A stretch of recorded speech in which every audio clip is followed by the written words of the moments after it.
Hello विद्यार्थियों, आप सभी को नमस्कार। आप सभी विद्यार्थियों को हमारे easy study with Rajeev YouTube channel पर स्वागत और आमंत्रण है। आज मैं आप लोगों के लिए मैथ की क्लास में बहुत ही महत्वपूर्ण क्लास लेकर आया हूँ मैथ का, जो सभी क्लास के विद्यार्थियों के लिए बहुत ही हेल्पफुल होगा। इसे हर क्लास के विद्यार्थी देख सकते हैं, चाहे वो 3 में, चौथी में, 5वीं में, 6 से लेकर 8 तक या 12वीं तक पढ़ने वाले या किसी प्रतियोगी परीक्षा की तैयारी करने वाले विद्यार्थी इस क्लास को ध्यानपूर्वक देख सकते हैं। आप लोग से क्लास स्टार्ट करने के पहले रिक्वेस्ट करता हूँ एंड प्रार्थना करता हूँ, बार बार सर विनती करता हूँ कि आप लोग हमारे easy study with Raju YouTube class को सब्सक्राइब करके हमारा सपोर्ट कीजिए, हमारा सहयोग दीजिए, ताकि मैं आप लोगों के लिए और परिश्रम कर सकूं, मेरा मनोबल बढ़े और अच्छे अच्छे आपको लिए क्लास लेकर आ सकूं। मैं आप लोग को ये सूचना देना चाहता हूं कि यदि आप लोग इंग्लिश में कमजोर हैं, यदि मैथ में कमजोर हैं, तो आप लोग से प्रार्थना है कि आप लोग हमारे easy study with Raju YouTube channel से जुड़िए। आपको यहाँ मैथ और इंग्लिश एकदम बेसिक से पढ़ने को मिलेगा। आप आकर जुड़िए और देखिए। यदि आपको पसंद आए तो जुड़िए रहिएगा, नहीं तो फिर हटे जाइएगा, लेकिन एक बार आइए जरूर और देखिए जरूर। मुझे आशा है आप लोग को ये बेसिक मैथ्स से और बेसिक इंग्लिश बहुत ही सहायता मिलेगा मैथ पढ़ने और इंग्लिश पढ़ने में। आज मैं आपके लिए मैथ का क्लास लाया हूँ, भिन्न पर आधारित प्रश्न।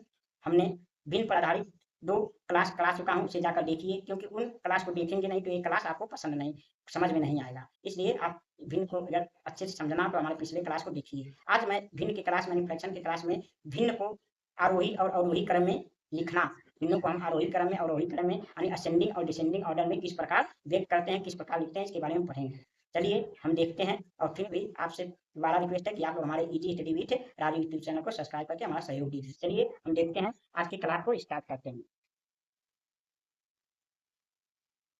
देखिए, हमारा पहला प्रश्न है, निम्न भिन्नों को आरोही क्रम यानी असेंडिंग ऑर्डर में बदलो। यानी असेंडिंग क्या, आरोही क्रम और असेंडिंग ऑर्डर क्या होता है, इससे पहले आप ध्यान से समझिए। इसके लिए हमने मैथ में एक आरोही क्रम अवरोही क्रम में एक वीडियो डाल चुका हूँ, उसे जाकर देखिए। लेकिन एक बार हम फिर से आपको बता देते हैं। आरोही माने होता है बढ़ते क्रम में, यानी आरोही माने क्या होता है, बढ़ते क्रम में कोई चीज बढ़ते ही जाओ। जैसे आप 1 2 3 4 5 6 गिनती 100 तक गिनते जा रहे हैं, 10 20 40 50 60, ये क्या हुआ, आपका आरोही क्रम हुआ। यानी बढ़ते ही जाना, एक एक कदम बढ़ते ही जाना लगातार, उसे आरोही क्रम कहते हैं। जैसे सीढ़ी छत पे चढ़ना हो तो सीढ़ी पर हम चढ़ते हैं स्टेप बाय अगर स्टेप हम आगे ऊपर जाते हैं तो उसको क्या कहते हैं, आरोही क्रम। उसी को अंग्रेजी में असेंडिंग ऑर्डर और या तो इंक्रीजिंग ऑर्डर भी कहते हैं, आप ध्यान रखिए। लेकिन देखिए, अब भिन्नों को हम आसानी से आरोही क्रम में लिखने, हमें ये पता होना चाहिए कौन संख्या छोटी है कौन संख्या बड़ी है, तभी हम उसे बढ़ते क्रम में लिख सकते हैं। नहीं तो अन्यथा हमें लिख नहीं पाएंगे। हम ऐसा संख्या रहेगा 10 5 20 25 तो हम आसानी से समझ जाते हैं कौन संख्या छोटी है कौन बड़ी है, उसे हम आरोही क्रम में लिख देते हैं। लेकिन भिन्नों में इसे पहचानना थोड़ा कठिन होता है, क्योंकि भिन्न को आपको छोटा बड़ा पहचानना,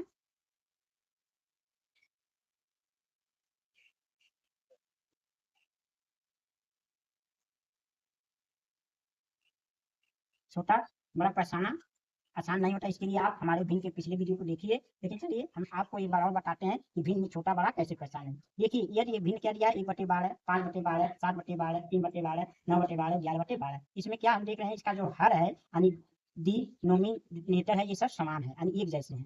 तो ये याद रखिए, यदि आपका हर यानी डिनोमिनेटर समान है तो वो भिन्न सबसे छोटा होगा, जिसका अंश सबसे छोटा होगा वही भिन्न सबसे छोटा होगा, और जिसका अंश बड़ा होगा वही भिन्न सबसे बड़ा होगा। इस आधार पे आप पहचान सकते हैं, बहुत ही आसान है। तो देखिए, इसमें एक अंश है, इसका 5 अंश है, इसका 7 अंश है, इसका 3 अंश है, इसका 9 अंश है, इसका 11, यानी इसे अंग्रेजी में न्यूमिनेटर भी कहते हैं। यानी इसका 1 न्यूमिनेटर का 5 न्यूमिनेटर का 7, इसका 3, इसका 9, इसका 11 न्यूमिनेटर है। यानी जब न्यूमिनेटर यानी जब डिनोमिनेटर समान हो तो जिसका न्यूमिनेटर छोटा होगा वो छोटा भिन्न, और जिसका न्यूमिनेटर बड़ा होगा वो बड़ा भिन्न। इसी के आधार पे हम आरोही क्रम में लिख सकते हैं। तो इसमें देखिए, सबसे छोटा अंश किसका है, 1/12, यानी एक सबसे छोटा है ना, तो क्या हुआ, सबसे छोटा भिन्न यही हुआ 1/12।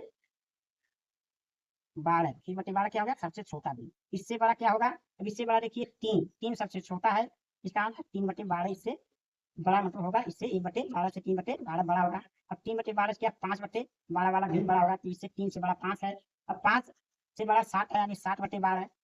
अब इससे बड़ा क्या है, यानी 9, 9/12, और 9 से बड़ा क्या है, 11, 11/12। यदि आपका हर समान है भिन्न को, तो इससे आसानी से आप आरोही क्रम यानी असेंडिंग क्रम में लिख सकते हैं। बस आपको ये नियम याद रखना हो, जो भिन्न का हर समान दिया हो तो जिसका अंश छोटा होगा वो सबसे छोटा, जिसका अंश बड़ा होगा वो बड़ा होगा। देखिए, क्रम से एक छोटा है, उससे बड़ा 3 है, उससे बड़ा 5 है, उसके बड़ा 7 है, उसके बड़ा 9, उससे बड़ा 11 है, यानी अंश बढ़ते क्रम में है और हर तो समान ही है। तो ये क्या हो गया, आपके आरोही क्रम यानी असेंडिंग क्रम में हो गए। जब हर आपका समान दिया रहेगा तो आरोही क्रम में लिखना बहुत ही आसान रहेगा, क्योंकि हम छोटा और बड़ा भिन्न आसानी से पहचान लेते हैं। लेकिन अब दूसरे प्रश्न में देखते हैं क्या दिया है। देखिए, 5/6, 3/4, 1/3, 7/8, 9/12, 10 इसमें दिया है, लेकिन इसमें देखिए हमारा हर समान नहीं है।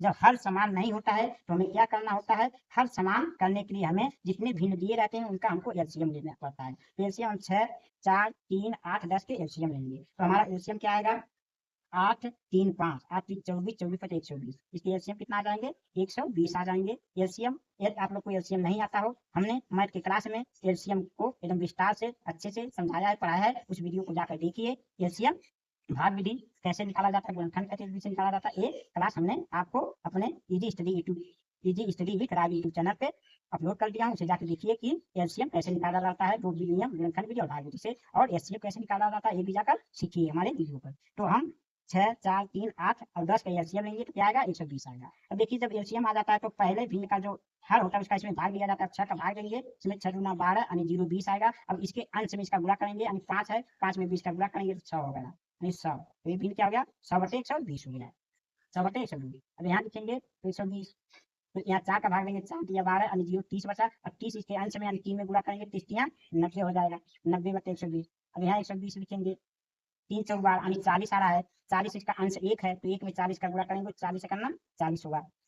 अब यहाँ 120 लिखेंगे। अब 8 का भाग देंगे 120 में, 8 का 8 40 15 है, इसका अंश 7 है, 7 में 15 गुणा करेंगे, 15 7 105 होगा। अब यहाँ 120 लिखेंगे, यानी अब 10 का भाग देंगे, जीरो करें यानी 12 आएगा। इसके अंश क्या है, 9 है, 9 में 12 है, 12 9 108 होगा, 12 9 108 होगा। अब यहाँ देखिए हमारा क्या होगा, हर समान हो गया, 120 120 120 120 हर समान हो गया। अब हम इसे आसानी से आरोही क्रम में लिख सकते हैं। अब सबसे छोटा भिन्न पहले लिखा जाएगा, तो सबसे छोटा भिन्न कौन है, जिसका अंश छोटा होगा वही सबसे छोटा भिन्न होगा। तो इसमें सबसे अंश छोटा 40 वाला है, तो 40 बटे 120 सबसे छोटा है। अब इससे बड़ा क्या है, 40 से बड़ा, 40 से बड़ा इसमें 90 दिया है, तो 90 बटे 120 इससे बड़ा है। फिर 90 से बड़ा क्या है, 90 से बड़ा है 100, तो 100 बटे 120 इसके बाद लिखा जाएगा। फिर इससे 100 105 बटे 120 होगा। फिर इससे बड़ा क्या है, 108, सबसे बड़ा क्या है इसमें 108 बटे 20। इससे किससे प्राप्त हुआ देखेंगे, वही भिन्न पहले लिखेंगे। देखो 40 बटे 120 यानी 1 बटे 3 से, तो 1 बटे 3 हमारा पहले हो जाएगा, 1 बटे 3 हमारा पहले हो जाएगा। उसके बाद 90 यानी 3 बटे 4 से प्राप्त हुआ है, 3 बटे 4 उसके बाद होगा। उसके बाद 100 बटे 120 यानी पहला 5 बटे 6 होगा, 5 बटे 6। 105 यानी 7 बटे 8 से प्राप्त हुआ, तो 7 बटे 8 आ जाएगा, और सबसे बड़ा 9 बटे 10। तो ये हमारा हो गया आरोही क्रम में, ऐसे हम पहचान के लिख सकते हैं। अब देखिए तीसरा प्रश्न है, सही में दिया है 2 सही 1 बटे 5, 1 सही 1 बटे 3, 4 सही 1 बटे 6, 3 सही 1 बटे 4। अब सही में है तो पहले इसे हमें संयुक्त भिन्न में बदलना पड़ेगा, तब उसके बाद हल नहीं बराबर रहेगा तो एलसीएम यानी के हर को बराबर करने पड़ेगा, तब आरोही क्रम में लिखना पड़ेगा। तो देखिए 1 का गुणा करेंगे, इसमें 5 गुना 10, एक जोड़ेंगे 11, 11 बटे क्या हो जाएगा 5। यहाँ 3 के 3 एक जोड़ेंगे 4, 4 बटे 3 हो गया, यानी इसका इसमें क्या करते हैं, गुणा करते हैं, इसका क्या करते हैं गुणा, इसको क्या करते हैं, इसको इसमें प्लस कर देते हैं। 3 के 3 4, 4 बटे 3 हो गया, 6 24 24 और 5 29, 29 बटे 6 हो गया। उसके बाद 4 3 12, 12 और 3 15, 15 बटे 4। अब हम इसको देखेंगे हर बराबर है कि नहीं। देखिए इसमें हर क्या लिया है, 5 लिया है, 3 लिया है, 6 लिया है, 4, हर बराबर नहीं है, तो हम क्या करेंगे, पहले हर बराबर करेंगे। 5 3 6 4 का 10 लेंगे, तो 4 3 5, 4 3 12, 12 5 7, इसका एलसीएम क्या आएगा 7 आ जाएगा। तब 5 का 7 में भाग देंगे 12, तो 12 के 11 गुणा करेंगे, तो यानी 12 के 12 के 2 आश्री, 12 के 12 के 3 है, 1 32 बटे 7 हो गया। फिर यहाँ 7 लिखेंगे, 3 के भाग देंगे, 3 गुना 20, 20 चौका 80, 80 बटे 7 हो गया। फिर यहाँ 7 लिखेंगे, फिर 6 यहाँ 7 10, 10 का गुणा करेंगे 290 हो जाएगा। फिर यहाँ 7 लिखेंगे, 4 के भाग 15, 15 पर 225 हो जाएगा। ये हो गया हमारा हर समान हो गया। अब हर समान होने पर सबसे छोटा भिन्न कौन होगा, जिसका अंश छोटा होगा। सबसे छोटा अंश क्या है, 80 बटे 7, तो 80 बटे 7 पहले लिखा जाएगा। इससे बड़ा क्या है, 80 से बड़ा 132, 132 बटे 7। अब 132 से बड़ा क्या है 225, 225 बटे 7। अब 225 से बड़ा क्या है 290, 290 बटे 7। अब ये किन भिन्नों से प्राप्त हुआ है उसे हम लिख लेंगे पहले। अब देखिए 80 बटे 40 4 बटे 3 से प्राप्त हुआ है, 4 बटे 3 पहले लिखा जाएगा। 4 बटे 3 से 132 पहला 11 बटे 5 हो जाएगा, 11 बटे 5 पहला। अब इससे बड़ा क्या है 250 अंतिम वाला 15 बटे 4 हो जाएगा, 15 बटे 4 इससे बड़ा। अब 15 बटे 4 यानी 200 क्या 90 यानी 29 बटे 6 वाला सबसे बड़ा है। तो अब इसके कारण में हम लिख सकते हैं यहाँ, अब 4 बटे 3 यानी 4 बटे 3 क्या है 1 सही 1 बटे 3। इससे बड़ा क्या है 11 बटे 5 यानी 2 सही 1 बटे 5, 2 सही 1 बटे 5। फिर इससे बड़ा क्या है 2 सही यानी 15 बटे 4, अंतिम वाला है 15 बटे 4 यानी 3 सही 3 बटे 4। इससे बड़ा क्या है 390 यानी 4 सही 5/6, 4 सही 5/6 ये हमारा आरोही क्रम में हो गई। इस प्रकार आप इसे आरोही क्रम में लिख सकते हो। अब हम देखते हैं अपने अगले प्रश्न को। हमारा अगला प्रश्न क्या है, देखिए दूसरा प्रश्न दिया है, निम्न भिन्नों को अवरोही क्रम यानी डिसेंडिंग ऑर्डर में बदलो। अब हम आरोही क्रम में लिख रहे थे, अब अवरोही क्रम।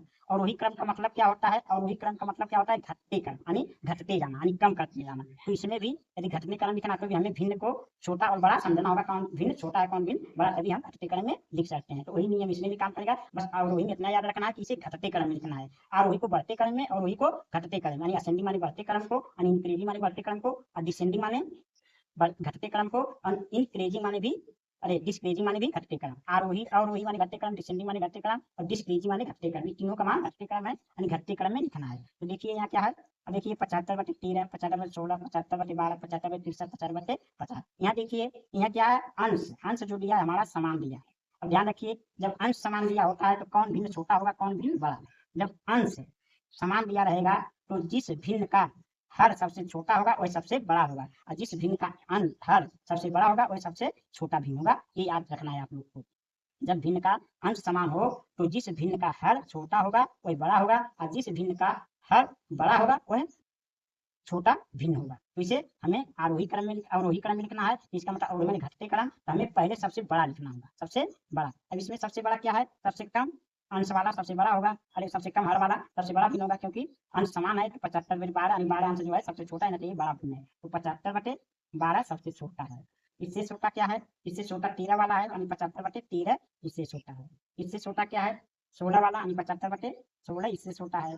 इससे छोटा क्या है यानी 75/50 इससे छोटा है। इससे छोटा क्या है 75/63 सबसे छोटा। ये हमारा अवरोही क्रम में यानी घटते क्रम में होगा। जब आपका अंश समान है तो याद रखना है, जब आपका अंश समान है तो जिस भिन्न का हर छोटा होगा वही बड़ा भिन्न होगा, और जिस भिन्न का हर बड़ा होगा वो छोटा भिन्न होगा। और जब भिन्न का हर समान होता है हर, तो जिस भिन्न का अंश छोटा होता है वह छोटा भिन्न होता है, जिस भिन्न का अंश बड़ा होता है वह बड़ा भिन्न होता है जब हर समान होता है। ये नियम आपको याद रखना होगा। अब देखिए ये हमारा आरोही क्रम हो गया। अब दूसरा प्रश्न 1 3 3 5 यानी 1/3 3/5 4/7 2/3 9/10। इसमें तो ना अंश समान है ना हर समान है, तो इसमें हमें क्या करना पड़ेगा, हर को समान करके तब आप आरोही क्रम या अवरोही क्रम में लिख सकते हैं, या तो भिन्न को दशमलव में भी बदल कर लिखा जा सकता है। तो एक नियम हमने आपको बता दिया है कि हर का एलसीएम लेकर किस प्रकार से आरोही या अवरोही क्रम लिख सकते हैं भिन्न को, और अब हम बता रहे हैं आपको भिन्न को दशमलव में बदल के किस प्रकार आरोही या अवरोही क्रम में लिख सकते हैं। अब देखिए इसे दशमलव बदलने 3 यानी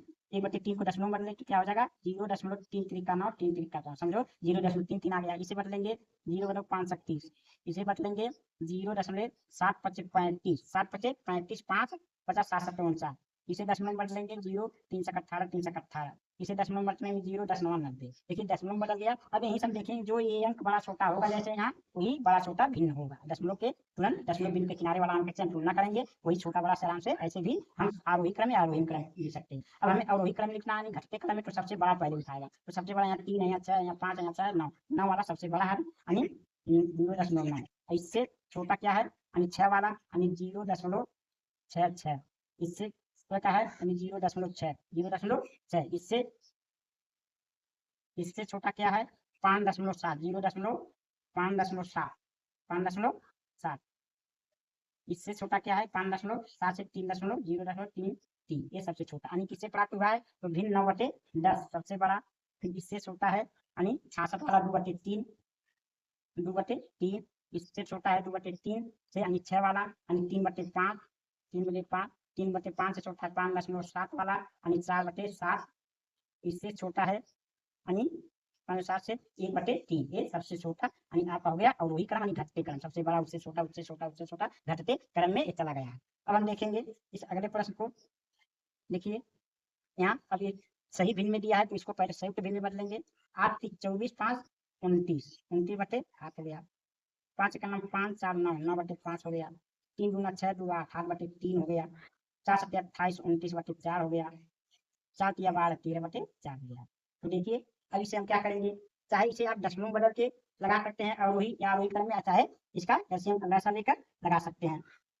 तो देखिए इसे यानी दशमलव बदल के लगा लेते हैं। देखिए 8 8 3 24 8 3 24 5 8 25 40 8 6 48 8 6 48 2 8 दूना 16, 8 पचे 40, ये आ गया। उसके बाद इसे दशमलव बदलेंगे तो 1 सही 5 बटे 40, 5 बटे 40, इसे दशमलव बदलेंगे तो 2 सही 3 सक 18, 3 सक 18, फिर इसे दशमलव बदलेंगे 7 सही 4 दूना 8 और 2 4 पचे 20, फिर इसे बदले 3 सही 4 दूना 8 4 पचे 20, ऐसे बदलेंगे। अब देखिए दशमलव बदल गया तो सबसे बड़ा भिन्न क्या होगा, तो यहाँ देखिए पूर्णांक यहाँ जो बड़ा होगा दशमलव की इधर का, कहीं दशमलव की इधर सब अंक दिए हैं, तो ये सबसे बड़ा 7 है, तो 7 वाला सबसे बड़ा लिखाएगा, यानी 7.25। अब इससे छोटा क्या है, इससे छोटा है 3.6, 3.625 होगा। फिर इससे छोटा क्या है 3.25 जाएगा। फिर इससे छोटा क्या है 2.66 वाला। फिर इससे छोटा क्या है 1.8 वाला। इस किससे प्राप्त हुआ है ये देखेंगे, यानी 29 बटे